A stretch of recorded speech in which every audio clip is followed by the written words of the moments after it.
We are living in an age of curated lives, a time where reality is often a series of carefully selected snapshots. We scroll and we see the highlight reels of others, the perfect vacation, the dream job, the flawless physique, and in an instant, we feel it. A subtle sting of inadequacy, a whisper that says, one store. This is not a new problem, but it's a problem on steroids. We are constantly comparing our unedited, behind-the-scenes reality to everyone else's polished, front-page news highlight reel. And this endless comparison is an invisible cage, a cage built by our own minds, fueled by the perceived perfection of others. Consider the world as a grand stage. Every post, every picture, every update is a carefully choreographed performance. It's the applause, the standing ovation, the victory lap. But what we rarely see is what happens backstage. The relentless stress, the countless failures, the quiet moments of desperation, the financial struggles, or the broken relationships.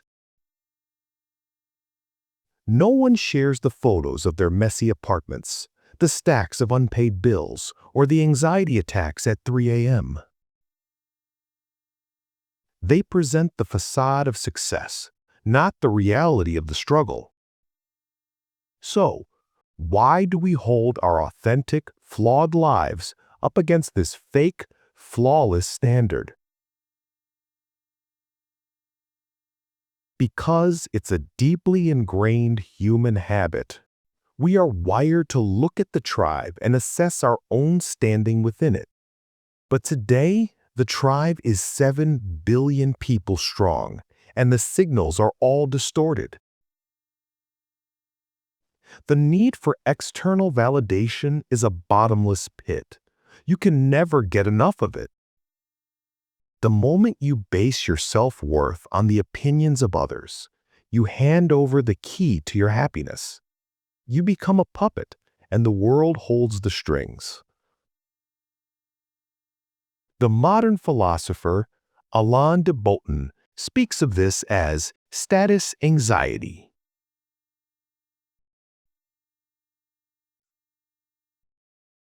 The constant worry that we are not living up to the standards of success that society has set for us.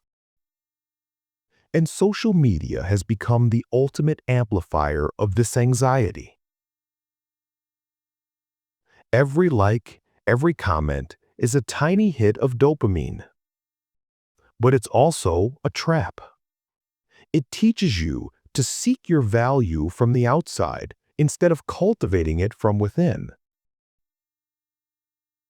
Imagine a world where your self-worth is determined by an algorithm. That's the world we've built, and we've all become its prisoners. This is where ancient wisdom offers a powerful antidote. The Stoics had a simple yet profound principle, the dichotomy of control. They taught that some things are within our control and some things are not. Things within our control are thoughts, our judgments, our actions, our character. Things outside our control, the weather, what other people think of us, how many likes our post gets, whether someone else is more successful. As the great Stoic philosopher Epictetus once said, it is not what happens to you, but how you react to it that matters. You can spend your entire life trying to control what is not yours to control, and you will be miserable. Or you can focus on what you can control, and you will find peace. Stop fighting a battle you can never win. You cannot control what others present to the world. You can only control how you respond to it. True freedom isn't the ability to have everything you want. It's the ability to not be bothered by what you don't have. So, what does this look like in practice? It means intentionally redefining your own success. Instead of using a societal ruler to measure your value, you create your own. What does a good life mean to you personally? Is it a life of impact, of learning, of strong relationships? Or is it simply a life of peace? When you define your own metrics for success, you become impervious to the metrics of others. You're no longer running on someone else's treadmill. You're walking your own path. Here's a simple exercise, a daily practice. The next time you feel that sting of comparison, pause.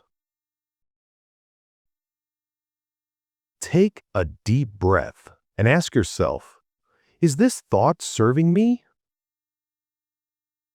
Recognize the feeling, but don't identify with it. Don't let it become your identity. Then, instead of dwelling on what they have, shift your focus to what you can do right now. What is one small, meaningful action you can take to move forward on your own path? It could be as simple as putting your phone down, going for a walk, or reading a few pages of a book. The action isn't the point. The point is the shift in focus. It's about taking back your power from the external and putting it back into the internal. You are a unique composite of your experiences, your DNA, your struggles, and your triumphs. Your journey is not meant to be a carbon copy of anyone else's. When you compare yourself to others, you are denying the richness of your own story. You are telling the universe that your unique path isn't good enough. This constant pressure to do more, have more, be more is also a product of a systemic problem. We are living in a society built on the myth of infinite growth. Our technology accelerates, making tasks easier, but instead of gaining more free time, we work more. We are constantly told we need to grow, to scale, to expand. But a human being is not a company. A human life is not meant for infinite growth. It's meant for seasons, for rest, for reflection, and for deep, meaningful connections. Your messy life, with its imperfections and failures, is the fertile ground for your growth.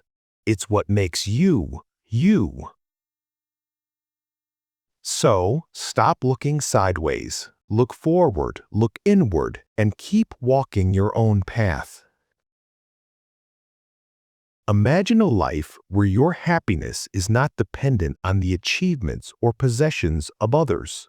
A life where you celebrate their successes without it diminishing your own. This is the wisdom of the gardener. A gardener doesn't compare their rose to their neighbor's rose. They nurture their own plant, giving it the right amount of water, sun, and care. They understand that their rose's journey is unique. Some roses bloom early, some late, and some have more thorns than petals. This isn't about ignoring the world. It's about participating in it from a place of inner strength, not inner lack. This is the true freedom, the freedom from the tyranny of comparison. And this freedom brings with it a profound sense of peace and a deeper appreciation for your own life. It's a journey from seeking validation to living authentically. This is a shared journey of reflection, of growth, and of practical application. We've talked about the dangers of comparison and the philosophical tools to overcome it. But the real work begins now, when the screen goes dark. What's a recent moment when you found yourself comparing your life to someone else's? What's one step you will take to redirect your focus to your own journey? Share your thoughts and experiences in the comments below. Let's start a dialogue and learn from each other.